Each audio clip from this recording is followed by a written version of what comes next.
హల్లెలూయా. దేవుని నామానికి మహిమ కలుగును గాక. పవర్ఫుల్ బిలీవర్ అనే ఈ కార్యక్రమానికి మిమ్మల్ని అందరూ కూడా ప్రేమపూర్వకంగా ఆహ్వానిస్తున్నాం. ప్రతిరోజు దేవుని యొక్క వాక్యం చేత మీరందరూ బలపడుతున్నారు. సో దేవుని యొక్క వాక్యాన్ని మనం ఎంతగా ధ్యానిస్తామో అంతగా మన ఆత్మ ఫలభరితంగా శక్తివంతంగా మారుతుంది. ఎప్పుడైతే మన ఆత్మ బలపరచబడుతుందో ఇహలోకంలో మనకు ఎదురవుతున్న ఆటంకాలన్నీ మనం అధిగమించడానికి, ప్రతి స్థితిలో కూడా దేవుని నామాన్ని మహిమపరచడానికి మనకు అవకాశం ఉంటుంది. హల్లెలూయా. ఈరోజు దేవుడు మనకి ఇచ్చిన వాక్యము ఎఫెసీయులకు రాసిన పత్రిక 6వ అధ్యాయము 11వ వచనం, 10-11వ వచనం మనం చదువుకుందాం. చాలా ప్రాముఖ్యమైన అంశం. తుదకు ప్రభు యొక్క మహాశక్తిని బట్టి ఆయన యందు బలవంతులై ఉండుడి. తుదకు ప్రభు యొక్క మహాశక్తిని బట్టి మీరు బలవంతులు ఉండుడి. ఇక్కడ అపోస్తలుడైన పౌలు ఎఫెసీ సంఘానికి రాస్తున్నాడు. దేవుని శక్తిని బట్టి, ప్రభు యొక్క సాధారణమైన శక్తి కాదు, మహాశక్తిని బట్టి, ప్రభు యొక్క మహాశక్తిని బట్టి ప్రభు అంటున్నాడు, అక్కడ చెప్తున్నాడు ఆయన యందు బలవంతులై ఉండుడి. ఇక్కడ ప్రతి అంశం కూడా చాలా ప్రాముఖ్యం. సో ఇక్కడ మనం బలవంతంగా ఉండాలి, బలవంతులుగా ఉండాలి అని మనం చాలా ఆశపడుతూ ఉంటాం. కానీ ఆయా పరిస్థితులు మనకు ఎదురవుతున్నప్పుడు, పరిస్థితుల్లో మనం కొద్దిగా తగ్గడానికి, లేకపోతే విశ్వాసంలో కొంచెం తగ్గడానికి, పడిపోవడానికి అవకాశాలు ఏర్పడుతూ ఉంటాయి. కానీ వాటిలో కూడా మనం శక్తివంతంగా నిలబడాలి అని అంటే పరిశుద్ధాత్మ దేవుడు ఈరోజు మనల్ని బలవంతులుగా చేస్తున్నాడు. ఆయన యందు బలవంతులుగా చేస్తున్నాడు. హల్లెలూయా. సో ఇక్కడ రాయబడుతున్న మాట, తుదకు ప్రభు యొక్క మహాశక్తిని బట్టి ఆయన యందు బలవంతులుండి.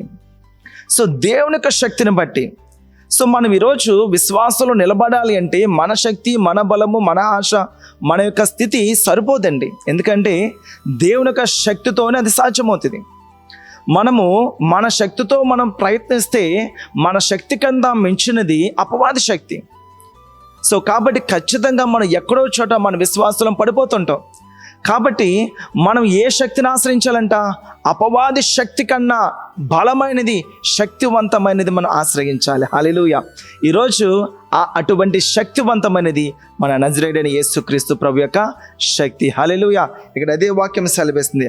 అపవాదిక తంత్రాలు మనం లయపరచాలంటే దేవుని యొక్క శక్తితో మనం బలవంతులే ఉండాలి. దేవుని యొక్క శక్తి మనలోకి వచ్చినప్పుడు, క్రీస్తు మనలోనికి వచ్చినప్పుడు ఆయన శక్తి మనలో ఉంటుంది. ఆయన శక్తితోనే సమస్తము సాధ్యమవుతాయి. హల్లెలూయా. ఈరోజు ఈ వాక్యం వింటున్న ప్రియ సహోదరుడా, సహోదరి, నీ జీవితంలో నీ శక్తితో ప్రయత్నం చేస్తున్నావా? నీ బలంతో ప్రయత్నం చేస్తున్నావా? నీ ఆలోచనతో ప్రయత్నం చేస్తున్నావా? చాలామంది వారిగా ఆలోచించి సిద్ధపడి, ప్రభా ఈ కార్యం చేయ ప్రభా, ఈ ఉద్యోగం కావాలి ప్రభా, ఈ స్థితి మారాలి ప్రభా అని వారి యొక్క తీర్మానాలు ప్రభు దగ్గర తీసుకుని వస్తారు. అలా కాదండి. ప్రభు దగ్గరికి వచ్చి, ప్రభా ఇదిగో నా స్థితి ఇలాగుంది, నేను ఏం చేయాలి అని ప్రభు దగ్గర కనిపెట్టినప్పుడు ఆయన వాక్కును మనకిస్తాడు. ఎప్పుడైతే ఆయన వాక్కును మనకి ఇచ్చాడో ఆ వాక్కుతో మనం ఏం చేస్తాం? బలవంతులం అవుతాం. దానిని దేవుని యందు బలవంతులై ఉండుడి అని వాక్యం సెలవిస్తుంది. సో ఈ వాక్యాన్ని మనం వెంబడిస్తున్నప్పుడు, ఈ వాక్యాన్ని మనం పట్టుకున్నప్పుడు, ఈ వాక్యం కొరకు మనం నిలబడినప్పుడు మనం బలవంతులే ఉన్నాం అన్నమాట. హల్లెలూయా. సో ఈరోజు ఈ వాక్యం నా ప్రియ సహోదరుడా, సహోదరి, మీ సొంత ప్రయత్నాలు పక్కన పెట్టండి. ప్రభు యొక్క చిత్తాన్ని పట్టుకోండి. దాని కొరకు ప్రయాసపడండి. దేవుడి చిత్తము తెలుసుకునే విషయంలో మీరు ప్రయాసపడండి. ఖచ్చితంగా తన చిత్తం తను నేర్పిస్తాడు, తెలియచేస్తాడు. ఎప్పుడైతే దేవుని చిత్తం మనం పట్టుకుంటామో మనం వెళ్ళే మార్గంలో బలవంతులుగా అపవాదిక తంత్రాలను లయపరిచి త్రొక్కివేసి ముందుకు వెళ్ళడానికి అవకాశం ఉంటుంది. హల్లెలూయా. ఈరోజు ప్రభు మనతో మాట్లాడుతున్నాడు. దేవుని యొక్క శక్తి, ఆయన శక్తి మీకు ఇస్తున్నాడు. ఆయన యందు మీరు బలవంతులు ఉండాలి.